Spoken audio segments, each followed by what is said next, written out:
Alright, so I'm out here, it's the beginning of May, and I am finally finding some morel mushrooms. I brought this bag out and figured I'd go walk through the woods, but I didn't bring all my recording equipment because I figured I wasn't going to find anything. That's how I had been going. But I've been out here for 20 minutes maybe, and I've already got 3. One of them's pretty good size, so we're going to keep looking around um, and see how many more we can find. I've been noticing them around these young elm trees, and so I'm going to stick to those as I walk around out here. Morel mushrooms have a symbiotic relationship, also known as a mycorrhizal relationship, with trees. And one of those trees that it has this relationship with is the elm tree. And in my woods, that's really all I have that it has a relationship with. So we'll keep looking, trace out our elm trees, and see what we can find.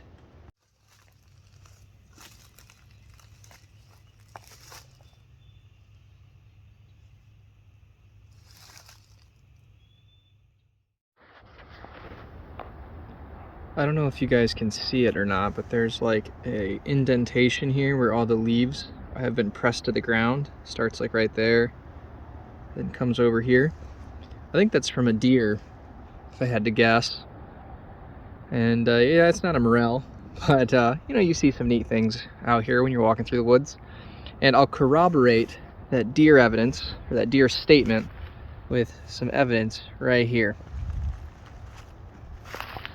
It sure appears to me like this ginger right here, well, this is wild ginger, but you can see the fuzzy stems maybe, but here the leaves are gone, so I think the deer have been browsing on the wild ginger. Okay, I was definitely right about the deer. I don't know if you can see it here, but there's a deer trail right here, or there's a trail here. But if we step up here and kind of look at some of the tracks, let's see, there's a good spot.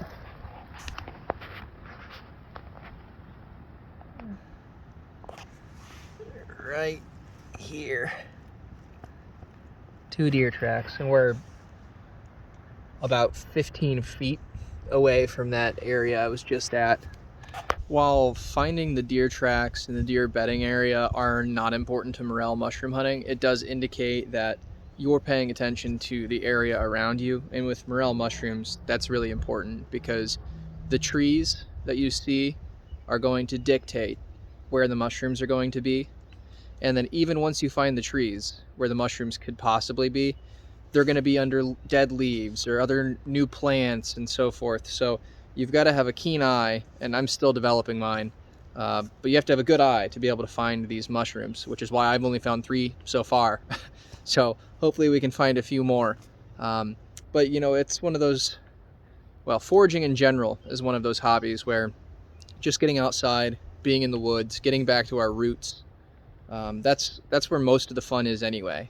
Finding the food and cooking it is always great, but just getting outside and being a part of nature again, to me, makes it worthwhile. So just because you don't find anything doesn't mean it wasn't a worthwhile day.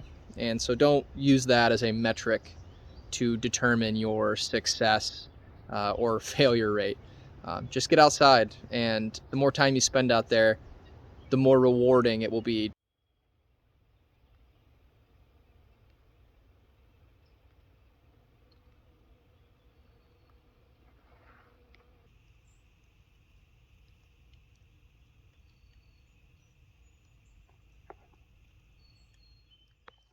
Okay, so I found an elm tree here, and when you're looking for elm trees for their association with morel mushrooms, you don't want to find real old big elm trees, which in my area doesn't happen because Dutch elm disease pretty much wiped out all of the older trees anyway.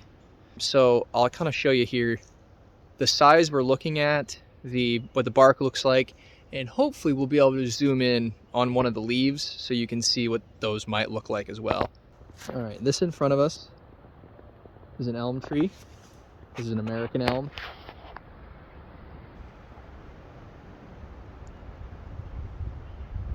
All right.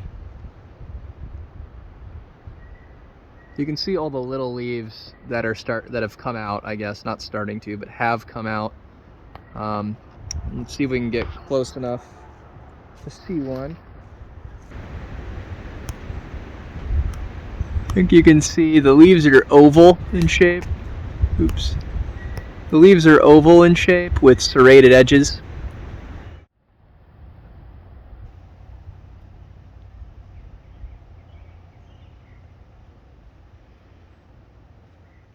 Here's today's haul. Here's my hand to give you, I guess, some sort of size reference.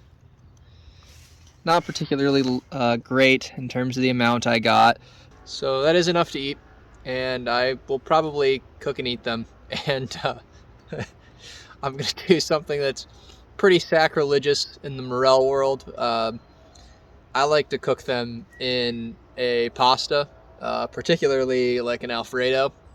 So I will probably use these Friday. So today's Wednesday. I'll use them Friday.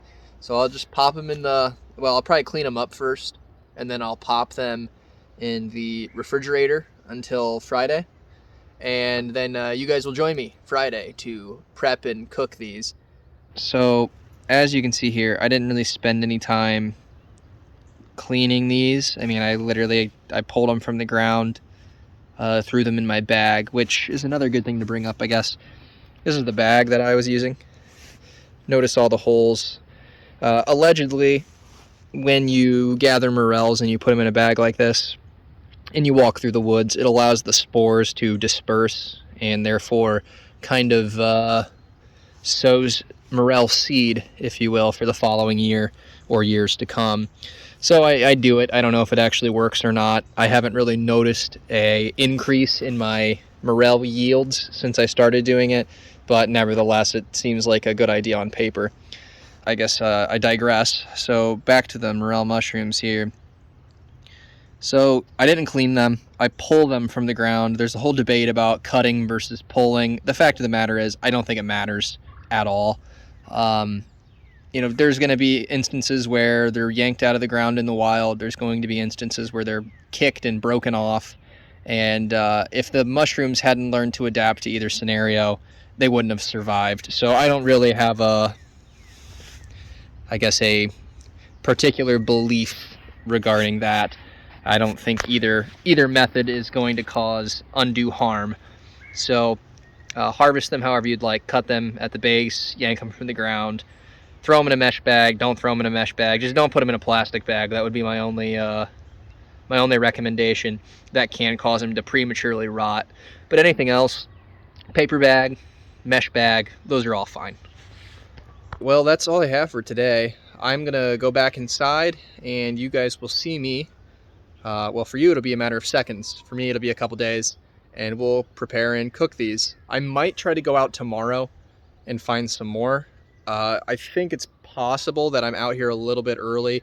It seems like on the west side of the woods, that's where I found the 3, and they were all very close together. But as I started to go toward the east side of the woods, I didn't see any at all, not even little tiny ones. So I'm wondering if soil temperatures on the east side of the woods are still a little cooler. I think morels need 50-degree soil temperatures to start to fruit or produce mushrooms. And the east side of the woods would get less sunlight during the day. And so I'm wondering if perhaps it's a little bit cooler over here and therefore no morel mushrooms. So I'll check it out tomorrow as the temperatures start to rise. And if we find more, I will certainly I'll certainly bring you guys along next time.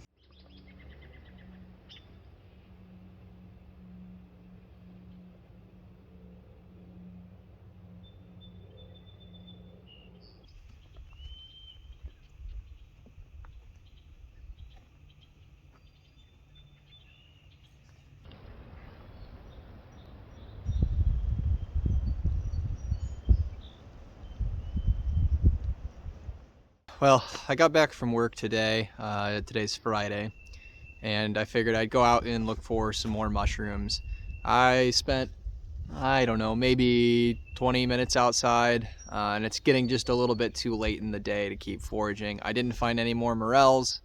A lot of the spring ephemerals and younger plants growing up are kind of obfuscating the forest floor, and so I'm not having any luck. And I don't really want to spend any more time out here today looking. I got a few things planned for the weekend, and I just kind of want to get the weekend rolling. So without further ado, we're going to go inside and we're going to start prepping these 3 morel mushrooms. Not exactly a feast, but we're going to make a good meal out of them. And stick around and see how that turns out. Maybe you can do something similar. Maybe you're going to think the way I cook these is really stupid. I don't know. But stick around, find out, and maybe learn something. Here you can see I'm starting to slice the mushrooms up into kind of like a calamari style, and that is kind of the texture of the lower portion of this mushroom. I would say it's similar to like calamari.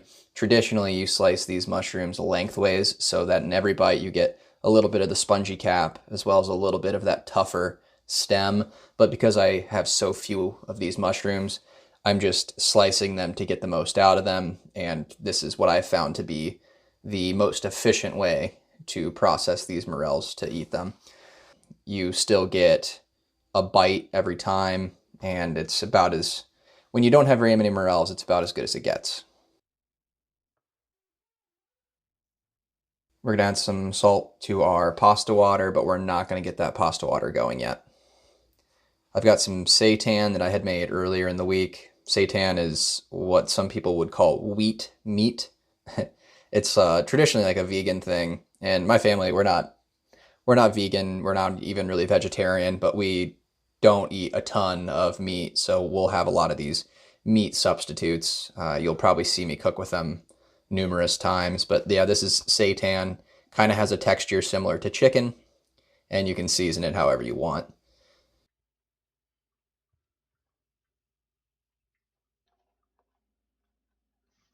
We're going to go ahead and throw our morels into a medium high pan, and we're going to get the moisture out of there. There's no oil in this pan, and I know they look like they're sticking right now, but they'll all come up as that moisture starts to come out. Here you can tell they're loosened up a bit, and again, no oil in this pan yet.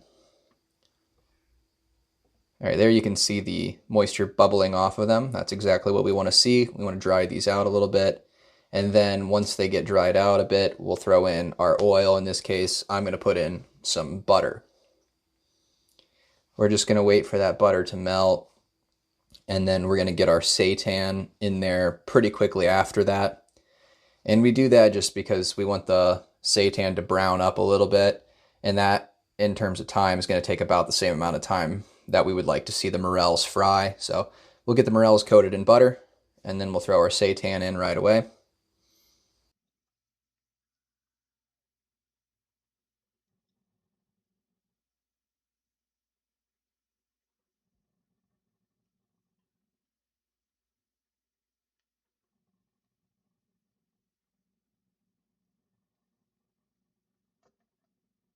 All right, we're going to go ahead and add some seasonings. Here's some thyme. Throw in a pinch of thyme. We'll follow that up with some basil.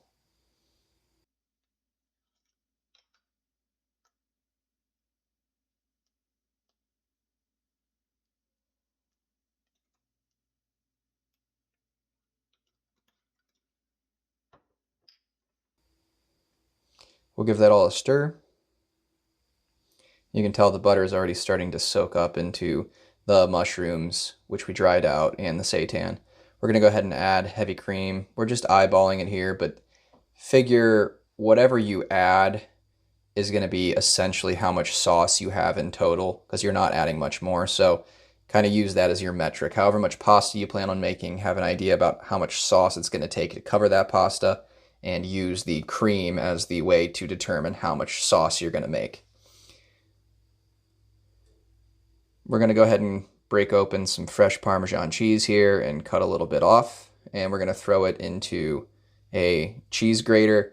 I would recommend using a cheese grater like this as opposed to one of the block graters where you have to run your hand up and down over and over and over again, because you end up losing knuckles, and it's just much harder and more time consuming. Here I'm going to turn a quarter cup of shredded cheese in 30 seconds, so it's just so much quicker and requires a lot less energy output from you. So there's our cheese. This is going to be our primary thickener for the sauce. we'll also grab some fresh rosemary here. And as you can tell at this point, or by this point, as we cut up this rosemary, I'm not really making a true Alfredo. This is like Alfredo adjacent, I guess. It's a cream sauce, but I do add spices that wouldn't be traditional in an Alfredo. We'll add a little bit of onion powder and a little bit of garlic powder here to our sauce. And you could probably use regular garlic, minced, or fresh onions minced, and have cooked those in with the mushrooms and seitan. This is just a little bit easier. We're going to add a little bit of salt to taste, but keep in mind your cheese is going to contain a lot of salt too, so don't overdo it when you add that initial salt. You can always add more later, but you can't take it out once it's in there. We'll give all that a stir, and it'd usually be about this point. I'd kind of give it a little taste just to make sure we're starting to get right on track. We'll add our rosemary in. We'll give that a stir, and we'll get our hot water started toward a boil for our noodles. And here's our noodles. It's a fettuccine noodle. These are not dried, so these are still kind of doughy. I prefer these. They are a little bit more expensive, and I don't buy them all the time by any means, but for something like this, they're worth it. They're just higher quality, and you'll notice it in the first bite. The texture's better. In terms of a macronutrient profile, they're also higher in protein, so just a better noodle. We're going to add our Parmesan cheese and kind of sprinkle it over the top. We want to avoid clumps, so we're going to stir that immediately and try to mix all that cheese in so it does not clump together. We'll keep adding our cheese, and the sauce at this point should start to kind of come together. You can see here I've been simmering it for a while, and as I pull a spoon through it, it separates and it doesn't run right back together immediately. And that kind of tells us it's the consistency we would like. So we'll get our noodles plated, and we will go ahead and give our sauce one more stir before we plate it.